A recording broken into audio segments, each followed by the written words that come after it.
বন্ধুরা দেখো, এদিকে গরম জল বসিয়ে দিয়েছি। আজকে রান্না করবো মুড়ানো মুড়ানো কচু পাতা। তো এটা মাঠের থেকে উঠিয়ে নিয়ে এসেছি। দেখো এইরকম কচু পাতা, কচু গাছের মিডিলে যেটা হয় মুড়ানো মুড়ানো পাতা, তো সেটাই আজকে রান্না করব। তো পাতাটা উঠানোর আজকে মোটামুটি আজকে নিয়ে 3 দিন হয়ে গেল, তো আর রান্না আর হয় নাই। তো আজকে দিয়ে দিন হয়ে পাতাগুলো লাল হয়ে যাচ্ছে। তো গরম জলের মধ্যে পাতাগুলো সবাই প্রথমে সিদ্ধ করে নেই।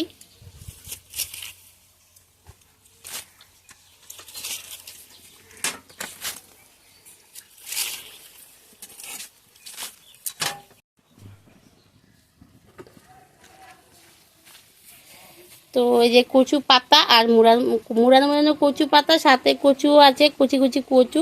তো একবারে এগুলো সিদ্ধ করে নেই, সিদ্ধ করে জল ঝরিয়ে তারপর তোমাদের সামনে ফিরে আসছি।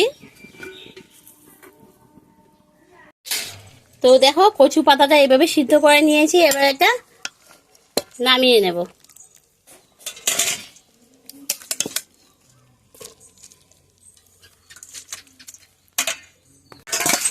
তো চলো, তেলটা গরম হয়ে গেছে, এবার দিয়ে দিই পুরন। পেঁয়াজ কুচি আর রসুন থেতো করে দিয়েছি আমি, রসুন থেতো করে দিয়েছি। তার মধ্যে দেখো পেঁয়াজ কুচি পেঁয়াজ কুচিটা দিয়ে দিয়েছি।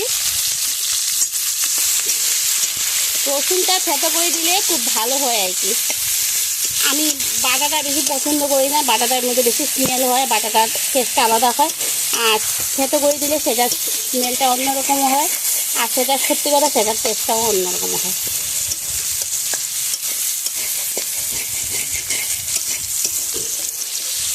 পেঁয়াজ রসুনটা লাল লাল করে ভেজে নেই।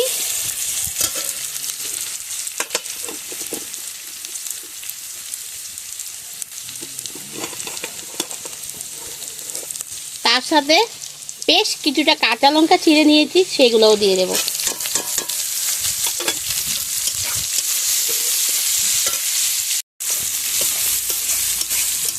এটার মধ্যে একটু ঝাল দিলে বেশি ভালো হয়, কিন্তু যে যেরকম ঝাল খাবে সেই অনুযায়ী দেবে। একটু আমি বেশি ঝাল খাই, তার জন্য ঝালও দিলাম। আর এই কচু পাতার মধ্যে একটু ঝালও কিন্তু লাগে।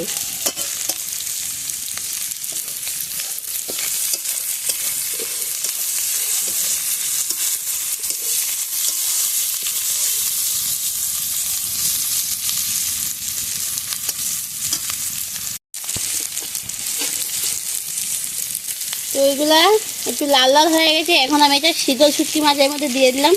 তো শীতল শুটকি মাছের মধ্যে দিয়ে একটু নাড়াচাড়া করে নেব। কড়াইটাও দেখো পুড়ে যাচ্ছে। তো এই কড়াইটার মধ্যে না কচু শাকগুলো সিদ্ধ করেছিলাম, আর একটু হালকা ভিতরটা দিয়ে বসিয়ে দিয়েছি। এর আগে রান্নাও করেছি, মাছের তরকারি রান্না করেছি। আর আগুনগুলো কীরকম জানি বাইর দিয়ে বের হয়ে যায়। শীতল কাঁচা লঙ্কা রসুন পেঁয়াজ সব ভালো করে ভেজে নিচ্ছি। এবার এই কচু শাকগুলো এর মধ্যে দিয়ে দেবো।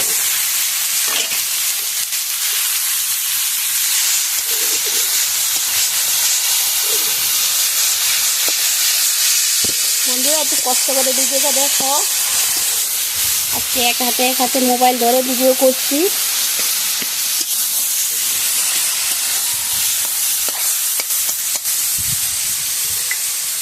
এবার দিয়ে দেবো পরিমাণ মতো হলুদ,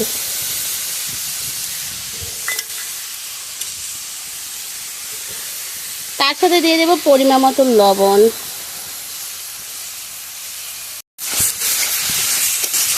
এবার সবগুলো খুব ভালো করে মিশিয়ে নেব। হলুদ লবণ শীতল কচু পাতা,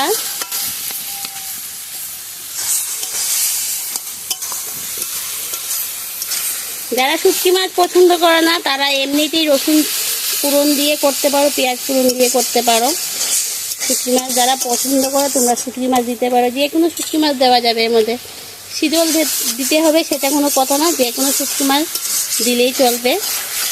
শুটকি মাছ দিলে খুবই টেস্ট হয়, যারা পছন্দ করো আর কি। অনেকে যেমন শুটকি মাছ পছন্দ করে না, তো আমার তো খুব পছন্দ, আর আমি এই রান্নাটা খুব মনোযোগ দিয়ে করি।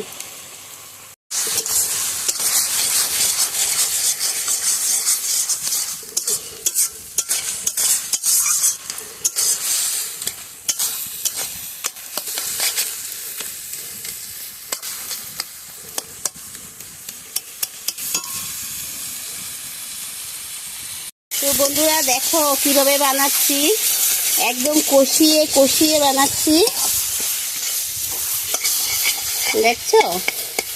এভাবেই করতে হবে এটা। আর বারে বারে নাড়া দিতে থাকবে যাতে নিচে পুরা না লাগে, নিচে পুরা লেগে গেলে স্বাদটা একদম নষ্ট হয়ে যাবে। তো নাড়িয়ে নাড়িয়ে এইভাবেই করতে হবে আর কি। আস্তে ধীরে আঁচটা একটু কম দিয়ে দেবো। এখন আমি আঁচটা কমিয়ে দিয়ে দেবো, এইটুক যাওয়ার পরে আঁচটা কমিয়ে দিয়ে দেবো আর অনবরত নাড়তে থাকবো। আর তো বন্ধুরা দেখো রান্নাটা কমপ্লিট হয়ে গেছে। এরকম অবস্থা আমি নামাবো। একদম শুকনো শুকনো করে বানিয়েছি, দেখো একদম শুকনো শুকনো করে বানিয়েছি। তো তোমাদের কাছে কেমন লেগেছে? যদি ভালো লাগে লাইক করবে, কমেন্ট করবে, শেয়ার করবে। যারা এখনো আমার এই চ্যানেলকে সাবস্ক্রাইব করেনি প্লিজ সাবস্ক্রাইব করে দিও, পাশে থাকা বেল আইকনটা অল করে দিও। পরবর্তী যে আমি নতুন ভিডিওগুলো করবো সেটা নোটিফিকেশন তোমাদের কাছে সঙ্গে সঙ্গে পৌঁছে যাবে। আর যারা আমার নতুন বন্ধুরা ভিডিও দেখছো তোমাদেরকে অসংখ্য ধন্যবাদ, তোমরাও আমার পাশে থেকো। আর যারা ফেসবুক থেকে দেখছো আমার ফেসবুক প্রোফাইলের নাম হলো রাজশ্রী মজুমদার। তো প্লিজ তোমরা আমার পাশে থেকো, একটু ফলো করে দিও। তো আজকের মতো